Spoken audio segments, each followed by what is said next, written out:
This is Vijay Kumar here. I want to tell you that English is only to understand, not to remember. आइए हम समझते हैं कि English को रटना नहीं है, केवल और केवल समझना है।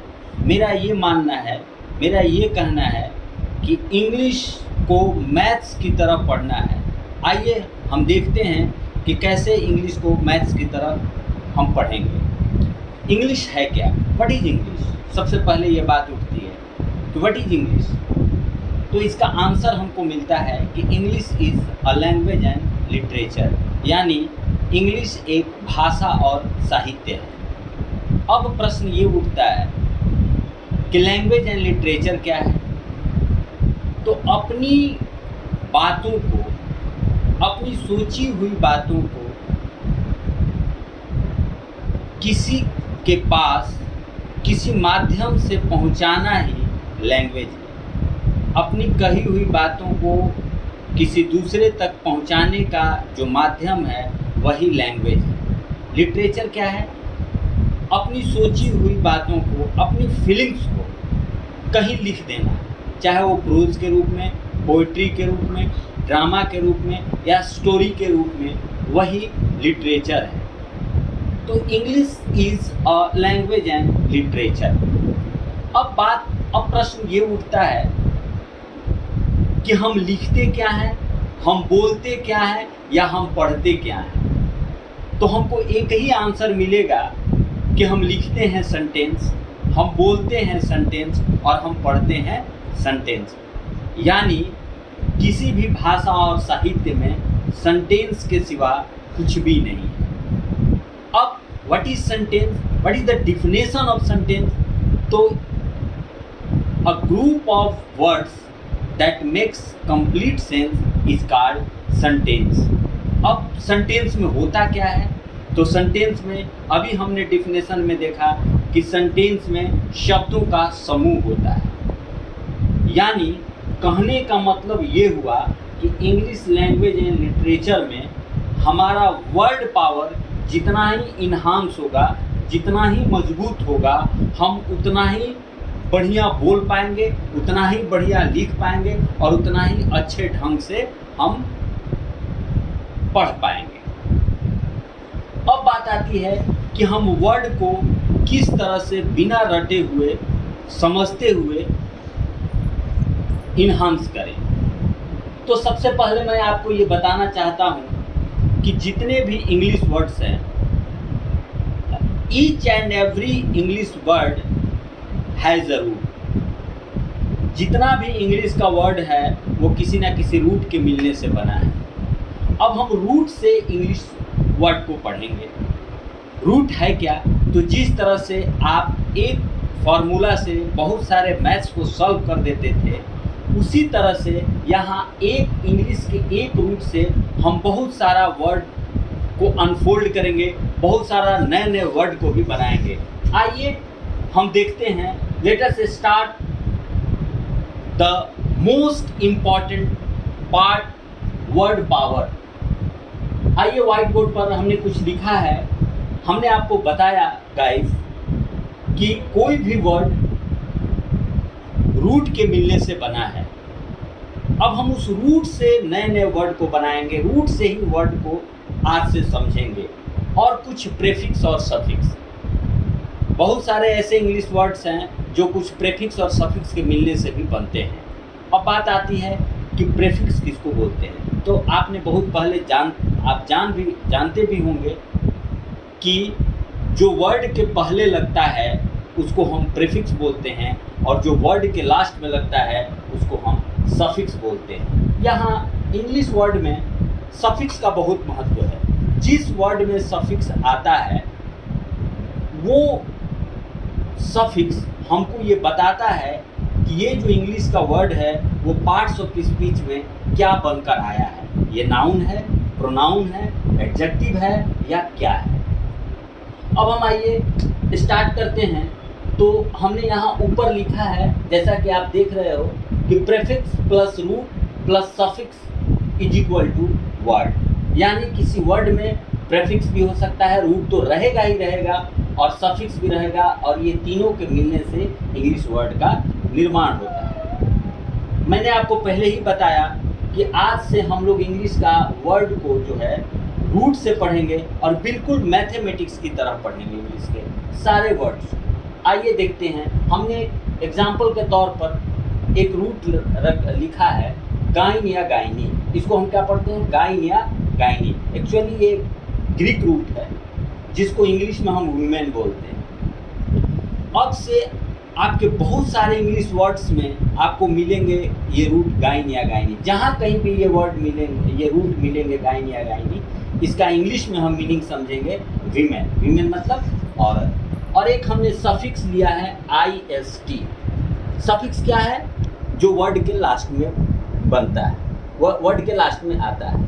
तो सफिक्स IST जहाँ कहीं भी आज से आपको वर्ड में मिलेगा, वो वर्ड निश्चित रूप से नाउन होगा और उसका मतलब होगा वन हू, यानी ये पर्सन को डिनोट करेगा।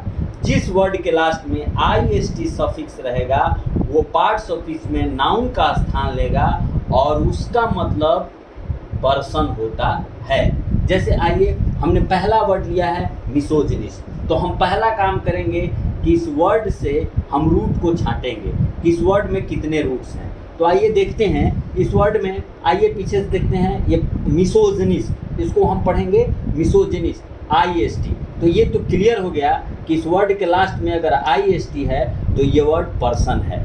ये वर्ड या तो मैन है या नहीं तो वीमेन है। ये न कोई एनिमल हो सकता है, न कोई प्लांट्स हो सकता है, ये केवल और केवल पर्सन हो सकता है। और ये वर्ड क्या हो सकता है पार्ट्स ऑफ स्पीच में? केवल और केवल नाउन हो सकता है। इतना तो इससे हमको हेल्प मिल गया। अब उसके बाद एक है गाइन। तो हमने बताया आपको कि गाइन या गाइनी का मतलब होता है वीमेन। अब एक और है, 3 रूट के मिलने से ये वर्ड बना है जिसमें IST एक सफिक्स है, मिस या मिसो। आज से जहाँ कहीं भी आपको मिस या मिसो मिलेगा तो उसका अर्थ हम इंग्लिश में समझेंगे टू हेट।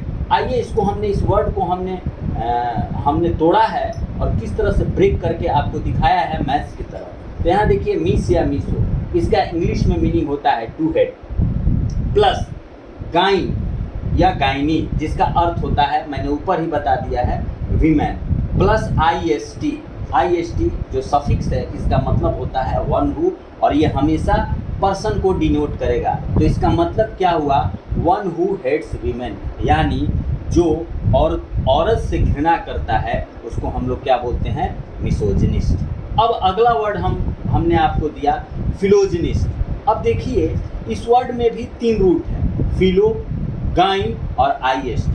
तो ये तो क्लियर हो गया कि इस वर्ड के लास्ट में IST है, तो हम पहले ही से जान गए, जबकि ये वर्ड हमारे लिए नया है। लेकिन देखिए रूट का कमाल कि हम पहले ही जान गए कि अगर ये वर्ड IST से लास्ट हो रहा है तो ये वर्ड पार्ट्स ऑफ स्पीच में नाउन है और ये पर्सन को डिनोट करता है। ये पर्सन है और नाउन है। अब है कि जिस तरह से मिस या मिसो का मतलब हम ऊपर वाले वर्ड में हमने पढ़ा कि टू हेट होता है, उसी तरह से फिल या फिलो का मतलब टू लव होता है, और गाइन का मतलब हम जानते ही है वीमेन, और IST का मतलब होता है वन हू। इसका अर्थ हुआ one who loves women is called फिलोजिनिस्ट, यानी जो औरतों से प्रेम करता है, lover of women is called फिलोजिनिस्ट। अब यहाँ ये भी होता है कि अगर आ जाएगा कि what will be the opposite meaning of misogynist, तो इसका आंसर क्या होगा? फिलोजिनिस्ट। मैं आपको बता दूंगा कि मैं जितना भी आपको व्हाइट बोर्ड पर वर्ड्स दूंगा वो सारे के वर्ड्स किसी न किसी कॉम्पिटिटिव एग्जाम में पूछे हुए रहेंगे, चाहे वो अंटो के पूछ में हो, चाहे वो अंटो के रूप में हो, चाहे साइयों के रूप में हो, या वन वर्ड सब्स्टिट्यूशन के रूप में हो। आइए लेट अस स्टार्ट। अब तीसरा वर्ड है मोनोजिनिस्ट। इसको हम क्या पढ़ेंगे? मोनोजिनिस्ट। आइए आप खुद बताओगे, आपको खुद पता है कि मोनोजिनिस्ट लास्ट में IST है। क्या है ये वर्ड? नाउन है। कितना हमको हेल्प मिल रहा है, रूट से हम पढ़ रहे हैं। मोनोजिनिस्ट हमारे लिए नया वर्ड है, लेकिन हम इसको अनफोल्ड कर रहे हैं। पहला हमको क्या हेल्प मिला कि ये नाउन है, और ये नाउन में क्या है? ये पर्सन को डिनोट करता है। ये न तो ये एनिमल को डिनोट करता है, ना प्लांट को डिनोट करता है, ना कोई थिंग्स को डिनोट करता है। ओनली और ओनली किसको डिनोट करता है? पर्सन को डिनोट करता है। तो IST का मतलब हम समझते हैं, गाइन का मतलब हम वीमेन समझते हैं, और मोनो आप पहले से भी जानते हैं। Mono, by, poli. मोनो का मतलब 1, बाई का मतलब 2 और पोली का मतलब मेनी। उसी तरह से मोनो का मतलब 1। आइए हमने ये वर्ड को कैसे ब्रेक करके पढ़ा है। मोनो का मतलब 1 हुआ, प्लस गाइन का मतलब वुमेन हुआ, प्लस IST का मतलब 1 हुआ। 1 हु हैज़ 1 वाइफ, वह जो एक पत्नी को रखे हुए है उसको क्या बोलते हैं? मोनोजिनिस्ट। अब आइए अगला और लास्ट वर्ड, पॉलीजिनिस्ट। ये आपको जैसे ही हमने पॉलीजिनिस्ट बोला, आपने देखा व्हाइट बोर्ड पर, आपके दिमाग में गया, आप समझ गए होंगे कि पॉलीजिनिस्ट मतलब क्या होता है। क्योंकि IST जैसे ही किसी वर्ड में लास्ट करता है IST, तो इसका मतलब हुआ कि ये नाउन हुआ और ये पर्सन को डिनोट किया है। पॉली मतलब मेनी होता है, गाइन मतलब वुमेन होता है, और IST मतलब 1 होता है। इसका मतलब हुआ 1 हु हैज़ मेनी वाइफ। ऐसा पर्सन जो बहुत एक से अधिक पत्नियों को रखता है, बहुपत्नी, उसको क्या बोलते हैं? पॉलीजिनिस्ट। तो गाइस, मेरा कहना ये है कि आपको मैंने एग्जाम्पल के तौर पर बताया कि किस तरह से बिना रटे हुए और एक रूट से कितने वर्ड्स बन सकते हैं। बहुत सारे ऐसे, जैसे आपको मैंने बताया IST सफिक्स, तो इससे बहुत सारे हैं, जैसे फिलोगेमिस्ट, मोनोगेमिस्ट, है ना, फोटोग्राफिस्ट, ऑटोबायोग्राफिस्ट, सारे वर्ड्स जो मैंने बोल रहा है सबके लास्ट में IST है।